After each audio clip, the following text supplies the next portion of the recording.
اعلان بالفور 1917 یہودی آباد ہونے شروع ہو گئے اور اصل میں اسی کے لیے خلافت کو منسوخ کرایا گیا۔ سلطان عبدالحمید اگرچہ یہ ترکی خلافت جو ہے برد بیمار کمزور، پھر بھی وہ مسلمانوں والا جذبہ اتنا تھا، انہیں بڑی سے بڑی رشوت پیش کی گئی تھی۔ ظاہر بات ہے یہودیوں سے بڑھ کر رشوت دینے والا کون ہو سکتا، جن کے ہاں ایسے بینکر ہوں جو 40 بلین ڈالر کا ایک چیک لکھ سکے۔ پھر یہ کہ ان پر سیاسی دباؤ بہت ڈالا گیا۔ انہوں نے جب تک خلافت عثمانیہ برقرار رہی یہودیوں کو فلسطین میں آباد ہونے کی اجازت نہیں دی، کہ جو معاہدہ کیا تھا حضرت عمر نے رضی اللہ تعالی عنہ، خلیفہ ثانی نے، خلیفہ راشد نے، ہم اس کے پابند ہیں اور ہم یہاں یہودیوں کو آباد ہونے کی اجازت نہیں دیں۔ لہذا انہوں نے اس خلافت ہی کا بستر طے کرایا، اس لیے کہ نہ رہے بانس نہ بجے بانسری، نہ مسلمانوں کی وحدت ملی کی کوئی علامت دنیا میں باقی رہے اور نہ مسلمان کسی مسئلے پر جمع ہو کر کوئی موقف اختیار کر سکے۔ اعلان بالفور کے نتیجے میں آبادکاری شروع ہوئی۔ 1948 میں اسرائیل قائم ہو گیا، معجزہ ہو گیا۔ 1967 میں اس کی توسیع ہو گئی۔ اس میں ایک بات اور بھی عرض کر دوں، یہ سارا کس طور سے ہوا ہے کام؟ آپ نے زائنزم کا نام تو سنا ہے، صہیونی تحریک، خود اس کا جو بابا آدم تھا، آرڈر آف الومیناٹی، 1776 یکم مئی یہ نظام قائم کیا وائساپ نے، اور اس نظام کے تحت فری میسنری اور lodges of the great Orient قائم کیے گئے۔ یہ سارا ہتھ کنڈا وہ ابلیسی نظام، اس کی تفصیل ایک کینیڈین آتھر نے لکھی ہے کتاب میں، پاؤنڈ ان دی گیم۔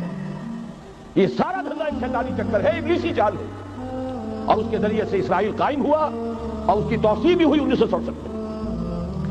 اب یہاں تک پہنچنے کے بعد ان کے پیش نظر بقیہ دنیا کی تسخیر اور اسے فتح کرنے کا معاملہ، اور سب سے بڑھ کر اسلام کی بیخبنی اور اس کا راستہ روکنا، یہ ان کے پیش نظر ہے۔ یریدون ان یطفئوا نور اللہ بافواہہم۔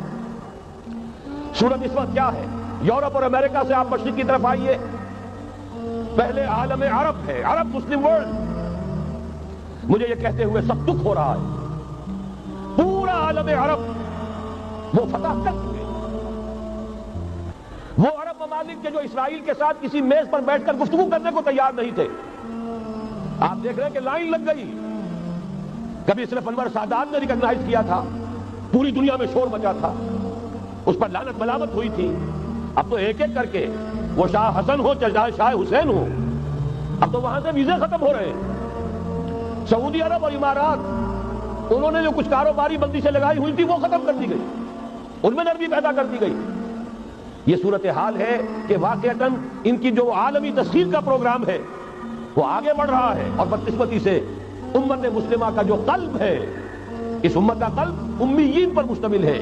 هو الذی بعث فی الامیین رسولا منہم یتلو علیہم آیاتہ ویزکیہم الی آخر الآیہ۔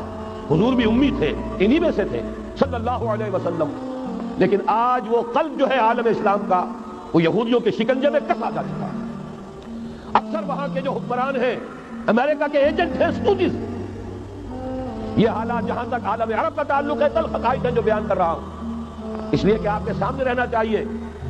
یہ جو اقبال نے کہا کہ دنیا کو ہے پھر مار گئے روح و بدن پیش، ابلیس نے پھر اپنے درندوں کو ابھارا، اللہ کو پاور دیے مومن پہ بھروسہ، ابلیس کو یورپ کی مشینوں کا سہارا۔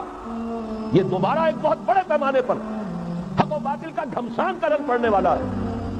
ملاحم کی جو حضور صلی اللہ علیہ وسلم پیشین گوئیاں فرمائی، الملحمۃ العظمیٰ، تاریخ انسانی کی عظیم ترین جنگ جو ابھی آنے والی ہے، اس کو سمجھ لیجیے اچھی طریقے سے کہ اس میں جو قوتیں ایک دوسرے کے مقابل آ رہی ہیں وہ کون سی ہے۔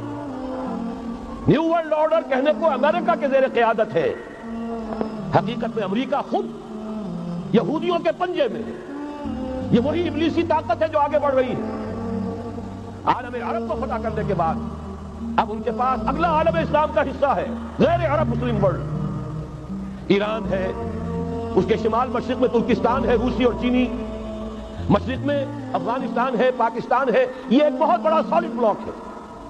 اس کے بعد اگرچہ ہندوستان آتا ہے، بھارت، ظاہر بات ہے کہ وہاں مسلمان اقلیت میں ہیں سوائے کشمیر کے، لیکن یہ نوٹ کیجئے کہ وہاں بھی کم سے کم 15-18 کروڑ مسلمان موجود ہیں۔ آج بھی دنیا کا سب سے بڑا ملک جس میں مسلمانوں کی تعداد اور جن کی نفری سب سے بڑھ کر ہے وہ بھارت، اس کے بعد پھر انڈونیشیا، ملائیشیا ہے، اس سے آگے ہے پھر فار ایسٹ، ابھی انہیں فتح کرنا ہے۔ نیو ورلڈ آرڈر کا یوں سمجھیے کہ ابھی یہ ہارڈ نٹ ٹو کریک، ابھی ایک لوہے کا چنا ہے چائنا کی شکل میں موجود۔ اور مجھے یاد آ رہا ہے ڈی گال کے الفاظ بہت سے لوگوں نے سنے ہوں گے، اس نے کہا تھا کہ ہم نے خامخواہ روس کو اپنا دشمن بنا لیا ہے، وہ تو ہمارا بھائی ہے، وائٹ ریسس، وہ تو بنیادی طور پر یورپین قوم ہے۔ Beware of the yellow masses of the east, تمہیں گھبرانا چاہیے، تمہیں خبر لینی چاہیے، وہ مشرق بعید کے جو زرد رو لوگ ہیں، China, Indo China, Japan, yellow races. ابھی اس نیو ورلڈ آرڈر کے لیے جو فتح عالم اور تسخیر عالم کا پروگرام ہے، اس میں پہلے غیر عرب مسلمان دنیا اور پھر یہ فار ایسٹ کا خاص طور پر یلو ماسز، یہ ہے کہ جنہیں ابھی انہیں ٹیکل کرنا۔ اور اسی لیے میں کرنا چاہتا ہوں، حقائق ہمارے سامنے رہنا چاہیے۔